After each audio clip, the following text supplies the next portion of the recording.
J'espère que vous allez bien, j'espère que vous vous portez bien et j'espère que vous avez passé un joyeux Eid et j'espère que vous avez bien profité de cette semaine de l'Eid et j'espère surtout que vous avez le moral et que vous avez votre santé qui est toujours au beau fixe.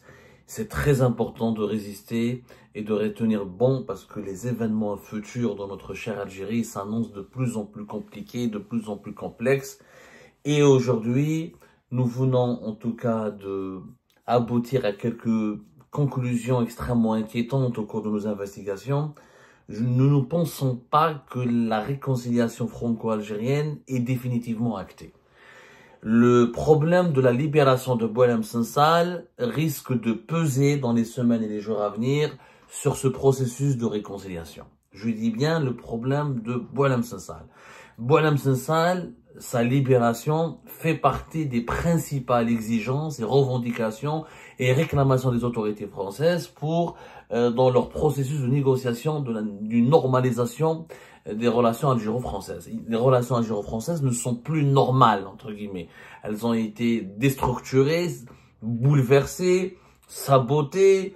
Elles ne sont plus normales. Il n'y a plus d'ambassadeur d'Algérie en France à Paris depuis fin juillet 2024 et les échanges en sont passés par un cycle de tensions extrêmement violentes et inquiétantes tout au long de ces 8 mois jusqu'à ce que les deux présidents français et algériens, Abdelmadjid Tebboune et Emmanuel Macron, ont pu enfin accoucher ensemble, on va dire, voilà, ou rédiger ensemble, écrire ensemble une feuille de réconciliation. Dans cette feuille de route, voilà, cette feuille de route de réconciliation, la libération de Boualem Sansal figure noir sur blanc. Alors, depuis Algérie Part, nous-mêmes, plusieurs médias français, comme l'Opinion, comme le Figaro, comme Le Monde, tout le monde, beaucoup d'entre nous, de ces médias, on est à l'étranger parce qu'on est plus libre et plus indépendant, les médias algériens ne disent rien sur cette affaire, ne disent plus rien sur les coulisses, ce qui se passe dans les coulisses du pouvoir algérien. Il n'y a plus aucune liberté d'expression en Algérie, malheureusement. Donc, heureusement pour nous, c'est un malheur à la fois un malheur et un bonheur, ou c'est un malheur c'est un bonheur dans un malheur plutôt. C'est un bonheur dans un malheur. On est à l'étranger, donc on arrive à s'exprimer plus librement et à recouper nos informations et les vérifier.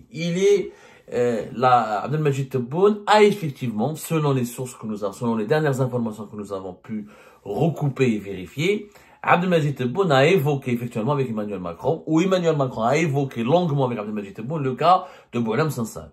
Emmanuel Macron a effectivement demandé à Abdelmadjid Tebboune d'utiliser le droit d'une grâce présidentielle dans le cadre d'un geste de clémence et d'humanité à l'égard d'un écrivain âgé de 80 ans. Pour les autorités françaises, pour ses amis, pour ses sœurs, il n'est pas âgé de 75 ans. Parce que dans sa biographie officielle, Boualem Sansal serait âgé de 75 ans, mais apparemment, son année de naissance n'a pas été correctement enregistrée dans son lieu de naissance en Algérie. Il serait plus âgé de 80 ans que de 75 ans.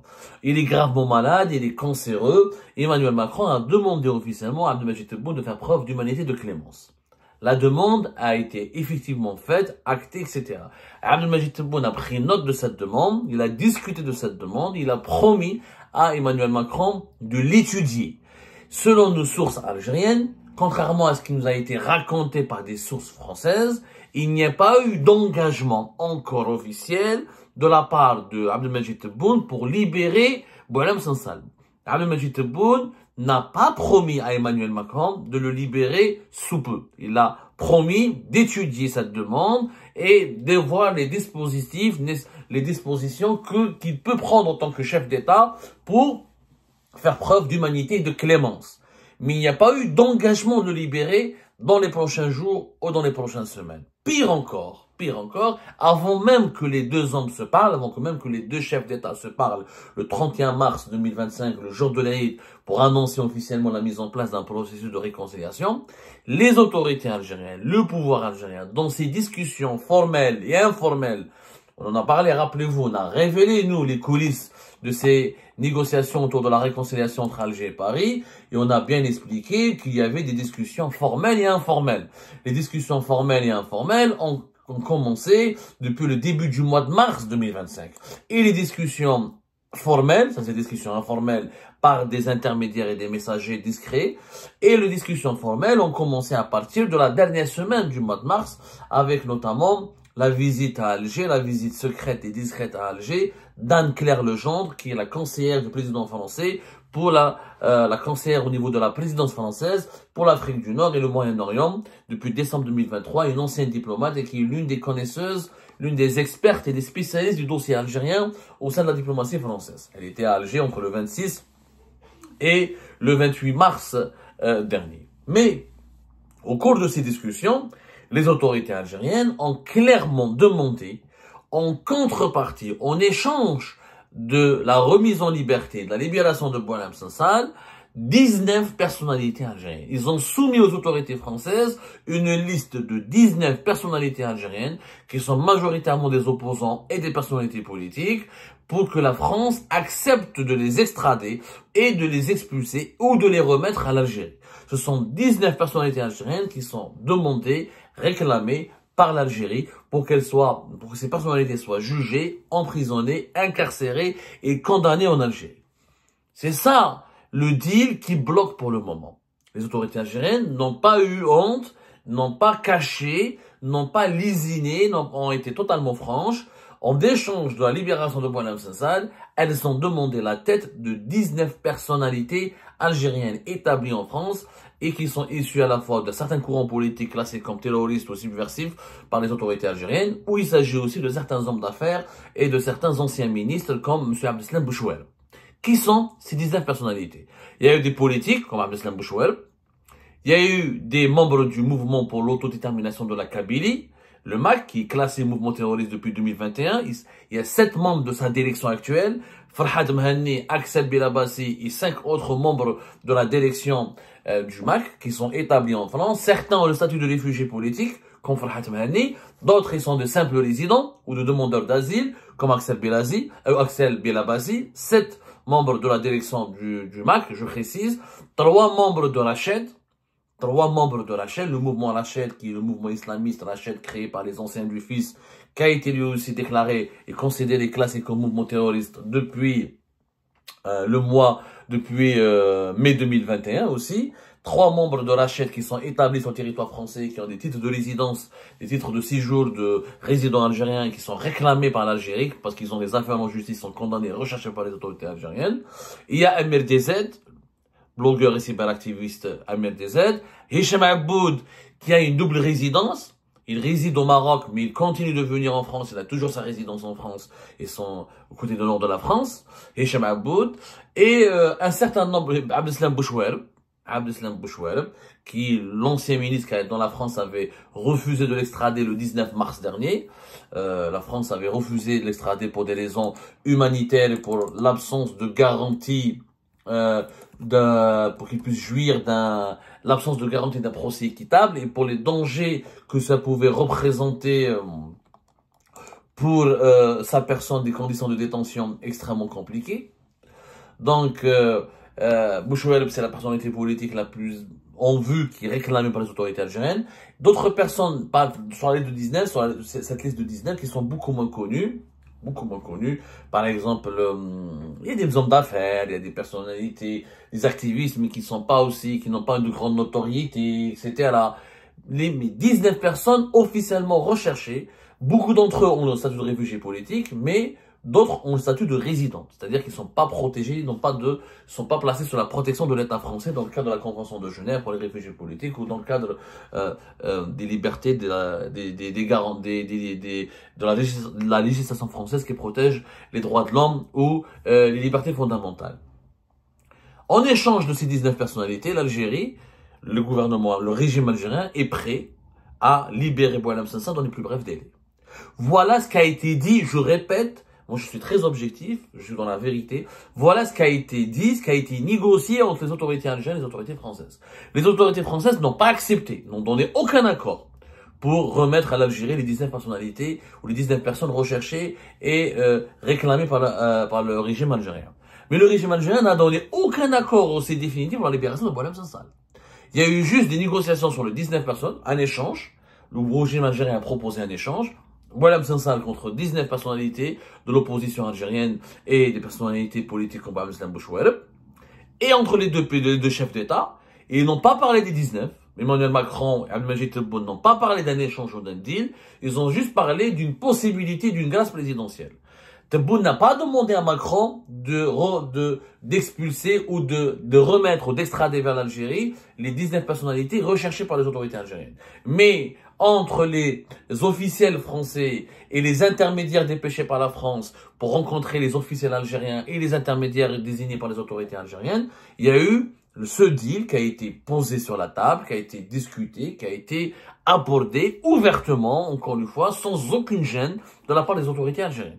Les autorités algériennes estiment qu'elles ont dans leur droit d'échanger Boualem Sansal contre les 19 personnalités que la France refuse de remettre. Pour les autorités algériennes, Farhad Mehani est un homme dangereux. Il veut la division de l'Algérie, il veut créer un État en Kabylie, il veut mettre l'Algérie en danger, il veut mettre l'intégrité territoriale en danger, il menace l'avenir et la sécurité nationale. L'Algérie a le droit de le réclamer, de revendiquer son extradition pour qu'il soit incarcéré et neutralisé par la justice algérienne. Pour l'Algérie, les membres du MAC, il y a eu le régime algérien estime que sa demande est totalement légitime. Pour le cas de Bouchouareb, la même chose. Le régime algérien estime que c'est un corrompu, que c'est un homme dangereux, qu'il a volé de l'argent au trésor public, qui s'est enrichi illicitement et qu'il a des biens mal acquis et que le régime algérien veut absolument le récupérer, il veut absolument obtenir son extradition. Bien sûr, de leur côté, les autorités françaises ont répondu à cette demande extrêmement, je dirais peut-être étonnante. C'est quelqu'un en échange un homme contre 19 personnes. C'est quand même, on dirait que les enchères, on dirait que nous sommes dans un processus d'enchères. Face à ces enchères que le régime algérien voulait imposer aux autorités françaises, les autorités françaises ont répondu de la façon, le même argument qu'elles utilisent depuis 2020-2021. Ce n'est pas nous qui décidons, ce n'est pas les politiques qui décident, c'est la justice. La justice a décidé pour l'affaire Bouchouareb parce qu'elle estime qu'il y a un aspect politique qui crève les yeux et que Bouchouareb risque de mourir en prison à cause de mauvaises conditions de détention et qu'il, son âge avancé, sa maladie dangereuse l'empêche son extradition. Après, ça n'empêche pas les autorités algériennes de le juger en France. Les autorités algériennes peuvent déposer plainte ou recourir à des poursuites pour des biens mal acquis et réclamer quelque chose, et réclamer pas l'extradition, mais des jugements, une peine ou des indemnisations ou des saisies contre Abdeslam Bouchouareb. Ça ne l'empêche pas. Mais l'extradition, la France ne veut pas l'extrader. Encore une fois, il faut comprendre le problème. La France ne protège pas Abdeslam Bouchouareb, elle dit non à son extradition. Mais elle dit pas non pour le juger. Le procès la procédure qui a été lancée au niveau de la Cour d'appel d'Aix-en-Provence, c'était pour son extradition. Pas pour dire s'il est corrompu ou n'est pas corrompu. Qu'on soit très clair. Pour les personnalités qui sont réfugiés politiques, la France ne peut pas l'expulser, ne peut pas remettre à l'Algérie ni extrader un réfugié politique. Farhad Mehani, on l'aime pas, c'est un séparatiste, dangereux, pas dangereux, mais il est réfugié politique. Il n'est pas considéré comme terroriste par le droit international. Parce qu'il exprime une opinion. Son opinion, elle est radicale, elle est extrémiste, oui, mais il n'a pas pris les armes.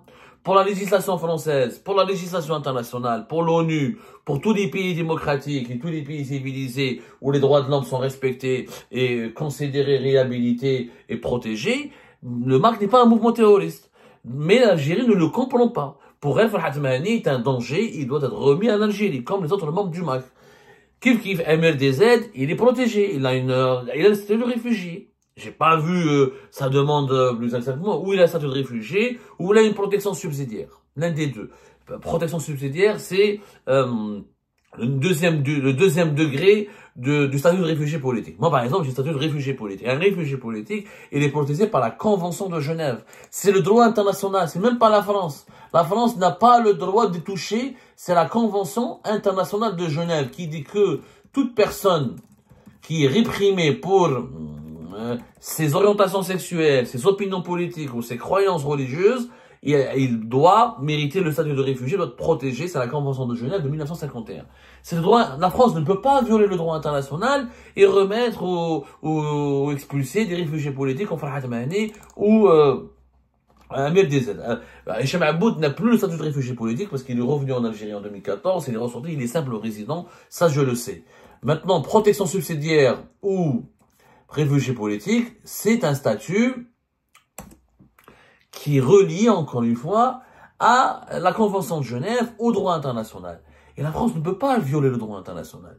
Maintenant, oui, sur certaines périodes, l'Algérie, c'est légitime que l'Algérie veut récupérer Bouchouer, Boulafar Hadman, en absolu, dans l'absolu. Mais ce qui cause problème, c'est que l'Algérie n'offre pas des garanties de justice, de procès équitable.